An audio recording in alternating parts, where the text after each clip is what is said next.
नमस्कार काव्य रसिक हो, मी गजानन मोहनगिरी आपलं माणूस या माझ्या यूट्यूब चॅनलवर मी नागपूरचे सुप्रसिद्ध भावकवी डॉक्टर शंतनू कुलकर्णी यांच्या काव्यसृष्टी या कविता संग्रहातील काही निवडक कवितांचे वाचन आपल्यासमोर करणार आहे। कुलस्वामिनी प्रकाशनने प्रकाशित केलेल्या काव्यसृष्टी या कविता संग्रहातील आजच्या कवितेचे शीर्षक आहे पुन्हा एकदा। तर ऐकू कविता पुन्हा एकदा।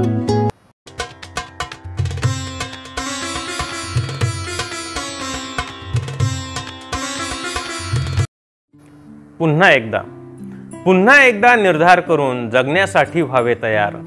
पुन्हा एकदा निर्धार करून जगण्यासाठी व्हावे तयार। पुन्हा एकदा आधार होऊन जीवनासाठी व्हावे तयार। पुन्हा एकदा शक्ती एकवटून लढण्यासाठी व्हावे तयार। पुन्हा एकदा यलगार करून विजयासाठी व्हावे तयार। पुन्हा एकदा सामर्थ्य जागवून पराक्रमास व्हावे तयार। पुन्हा एकदा प्रियेला स्मरून जग जिंकण्यास व्हावे तयार।